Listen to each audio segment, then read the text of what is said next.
मैं प्रसाद चढ़ाने के लिए क्यों मना करूंगा भाई साहब? मैं फोटो रखने के लिए क्यों मना करूंगा भाई साहब?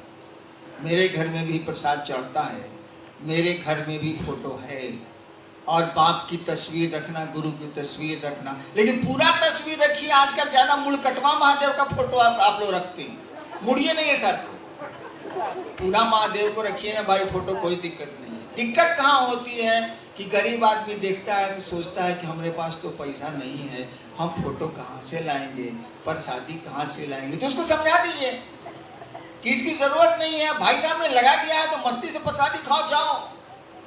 फोटो है तो प्रणाम करिएगा ना, बाप का फोटो है तो सब पेशाब कीजिएगा, गजब वाला इज्जत करिएगा कि नहीं करिएगा।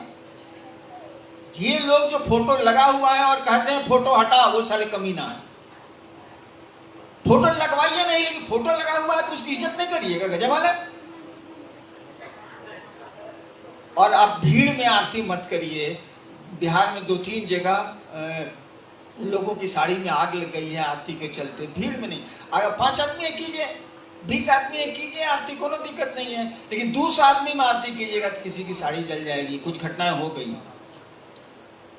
इसको सोच समझ के करना चाहिए। मैं क्यों रोकूंगा फोटो भैया, मैं प्रसाद क्यों नहीं रोकूंगा। हाँ, इलायची दाना चढ़ाइएगा तो कुन मुन आएंगे, हम बोलेंगे तो नहीं है, कुन मुन आएंगे। रसगुल्ला चढ़ाइएगा तो खुश होंगे, मिजाज मस्त हो गया। बाकी बोला साला बकर बकर, तो उससे काम मतलब, हमको रसगुल्ला खिलाई।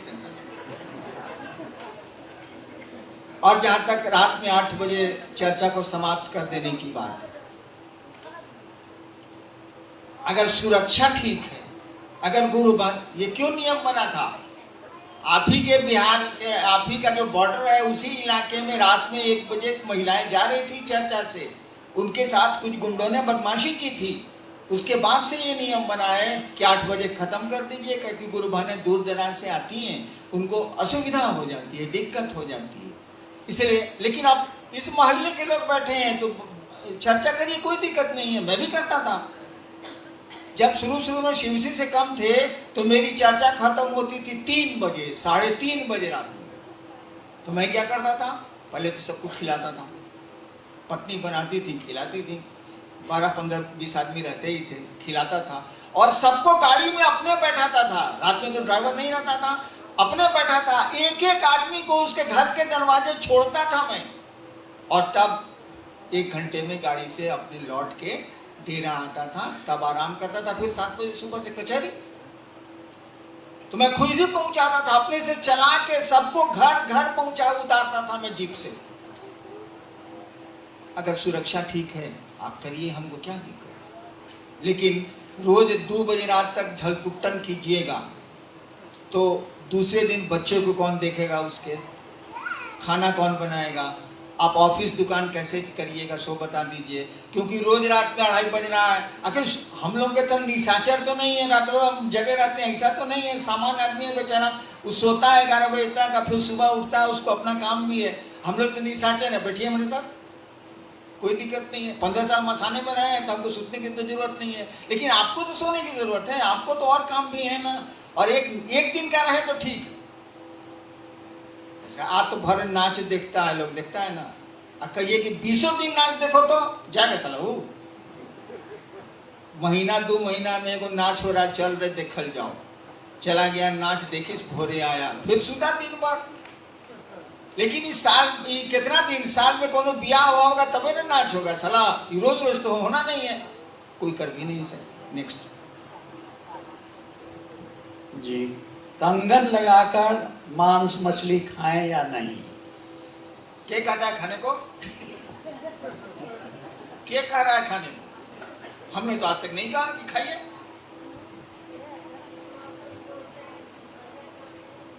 ना, आप मत खाइए, लेकिन खाने वाले को रोकते क्या है भाई साहब? जो नहीं खाता उसको खाने के लिए मत कहिए, मैं मत खाइए, लेकिन जो खाता है उसको रोकते क्यों है? देखिए, हमेशा याद रखिएगा, हम लोग गुरु नहीं है, हम लोग के गुरु शिव हैं, जो जगत का गुरु है। समुद्र का मछुआरा भी उसको गुरु बनाएगा, मछली पर जीने वाले लोग भी उसको गुरु बनाएंगे। जंगली जानवरों को मार करके खाने वाले जंगलों के आदिवासी भी उसको गुरु बनाएंगे। ऐसा नहीं है कि साग वालों का है वो, ऐसा भी नहीं है कि मांस खाने वालों का है वो तो सबका है। उसको गुरु बनाने के लिए कोई नियम आप बना नहीं सकते। और वही नियम नहीं, ये खाने पीने का ही नियम नहीं। लोग कहता है ना, विश्वास हो तो आओ, श्रद्धा हो तो आओ, समर्पण हो तो आओ, ये भी नहीं कर सकते हैं हम लोग। जिसको श्रद्धा और विश्वास नहीं है महादेव पर, महादेव को गुरु नहीं मानेगा। अरे वाह, अगर कोई कहे कि हमको महादेव पर कोई श्रद्धा नहीं है तो उसको रोक दीजिएगा शिव को गुरु मानने के लिए। कैसे रोक दीजिएगा? वो तो जगत गुरु है। आदमी जिस स्तर का है शिव को गुरु मान सकता है, वहां कोई वर्जना नहीं लगेगी। तो वर्जना का माने पूछते हैं खाली खाना पीना, कि भावनात्मक वर्जनाएं भी वर्जनाएं हैं भाई साहब। किसी को महादेव के प्रति कोई श्रद्धा नहीं है, वो कहता है कि हम शिव को गुरु मानेंगे, जांचेंगे कि शिव गुरु है कि नहीं, रोक दीजिएगा। अरे उस आदमी के पास नहीं है श्रद्धा तो क्या करेगा? किसी आदमी के पास विश्वास नहीं है तो क्या करेगा? है हमको विश्वास। अरे 2 मिनट के लिए मेहरारू दूसरे मर्द से बतियाने लगती है, साला मर्दवा का मुंह फूल जाता नहीं। जिसके साथ 30 साल रहे हैं उस पर आपको विश्वास नहीं है, महादेव पर विश्वास होगा? बोले आप भोली भाषा, हम होगा ही नहीं। अब कोई कहता हमको विश्वास नहीं, मुझको तो विश्वास नहीं था, महादेव को गुरु माने थे, तुमको नहीं था, लिखा हुआ शिष्यानुभूति में। बिना श्रद्धा विश्वास और समर्पण के भी शिव गुरु हो सकते हैं और शिष्य शिव हो सकता है। पढ़िए शिष्यानुभूति। वर्धना के माने पूछते हैं मांसा मछली खाना, वाह। अरे विश्वास नहीं है तब भी शिव गुरु होंगे, श्रद्धा नहीं है तब भी शिव गुरु होंगे, समर्पण नहीं है तब भी शिव गुरु होंगे, है तब भी ठीक है, नहीं है तब भी ठीक है। वहां तो कोई रोक ही नहीं है, ना भावनात्मक रोक है ना लौकिक कोई रोक है, सबको स्वतंत्रता है। अब आपका मन क्या करते हैं आप करिए। अब ब्लड प्रेशर के मरीज हैं, अंडा खा रहे, साले मरिएगा नहीं, डॉक्टर जो कहता है सो करिएगा ना भाई साहब। इसीलिए कंगन पहन के आप मांस मछली बिल्कुल मत खाइए। जो खाता है वो खाएगा, इसमें हमारा तो कुछ नहीं है भैया। हर एक आदमी अपने अपने डिजाइन से जीता। किसी के अंगूठे का निशान दूसरे से नहीं मिलता। तो कैसे समझते हैं कि सब लोग एक जैसा होगा? हो ही नहीं सकता। शिव से जुड़ेगा तो एक जैसा होगा, वो भी शिव मार्ग में एक जैसा होगा, बाकी वो उसका अपने डिजाइन चलेगा। देखो भाई साहब नहीं खिसिया गए थे तो उसका स्वभाव है गुस्साता है वो। कोई आदमी को कितना हो मारिए गुस्से में नहीं करेगा वो। देखो हरहरवा सांप है, साला वो गुस्से में नहीं करेगा। गेहुआ सांप है, फाय से मारेगा। तो हर एक आदमी का अपना, मुझको तो कोई गुस्सा नहीं आता। कोई भाई साहब को गुस्सा आता है, खराब बात थोड़ी है। उस बेचारे को माइक नहीं दिएगा तो बिगड़ेगा नहीं, वो ठीक बिगड़ा हो, कह दीजिएगा उसको माइक। हाँ चलिए और कुछ। शिव गुरु चर्चा स्थल पर फोटो लगाकर पूजा किया जाए या नहीं? ये तो हो ही गया भैया। पूजा कौन सी करिएगा? पूजा तो गुरु सिखलाते हैं, पहले गुरु के पास जाइए सीख लीजिए तो पूजा होगी। अगला है कि नमः शिवाय गुरु को प्रणाम के लिए 108 दाना रुद्राक्ष का माला क्या अनिवार्य है? हमारे मामा के यहाँ कटहल बहुत फल। एक बार स्टोर में 200-300 कटहल रखा हुआ बैलगाड़ी पर। उस जमाने में बैलगाड़ी पर जाके बिकेगा या कुछ होगा। हम भी मंत्र जपते थे बड़ी, 15 साल यही धंधे किए। 108 कटहल को घीन के हम खींच के एक जगह किए, आप कूद के नमः शिवाय किए। 108 कटहल में सोचिए साला, इतना बड़ा कटहल है, 108 कटहल। हम कटहले का माला बना दिए साला। मकई के दाना का बना दीजिए, सलाई के काठे का बना दीजिए, रुद्राक्ष का बना दीजिए, जो चीज का मन करे सोच आदमी का बना दीजिए। मुनि नमः शिवाय क्या अंतर आता? अरे मतलब तो है शिव को प्रणाम करना ना, मतलब है नमः शिवाय का मानिए शिव को नमः, शिव को नमन, शिव को प्रणाम, मतलब है शिव को प्रणाम करना ना। जे चीज छूने का मन है छू के प्रणाम करिए, उसे क्या अंतर है? गिनती गिनना गिन लीजिए, उसे क्या अंतर है? लेकिन गिनती गिनने में अगर प्रणाम नहीं हुआ तो गिनती गिनना बेकार है, क्योंकि मकसद तो है उस शिव को अपना प्रणाम निवेदित करना, अपना प्रणाम करना।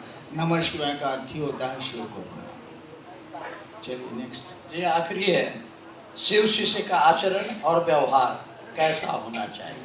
महादेव से पूछिए। शिव शिष्य का आचरण और व्यवहार, क्या बोल रहे हैं आप? शिव के शिष्य का आचरण और व्यवहार महादेव से पूछेगा। हम चलाए अभी चलाए, हम कैसे बताएं? लेकिन शिव आपका गुरु है, उसकी इज्जत उसके सम्मान की कोशिश करनी चाहिए। बस आपके किसी आचरण और व्यवहार से आपका गुरु बदनाम नहीं हो जाए, ये तो हर एक शिष्य चाहता है, चाहना भी चाहिए आपको। लेकिन व्यवहार कैसा होना चाहिए?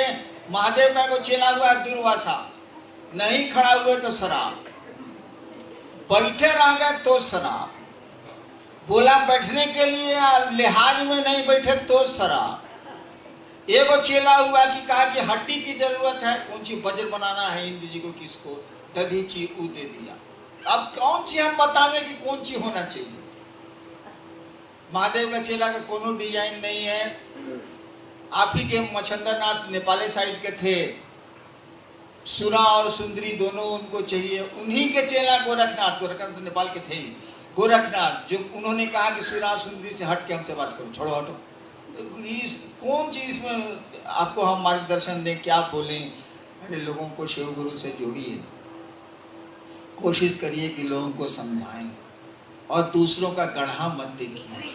गढ़ा देखिएगा तो आपकी गाड़ी गड्ढे में जाएगी। यही नियम है गाड़ी चलाने का। आप मोटरसाइकिल या गाड़ी चला रहे हैं और सड़क से नजर हटके अगर गड्ढे पर टिकी नजर, तो गाड़ी और मोटरसाइकिल गड्ढे की ओर चली जाएगी।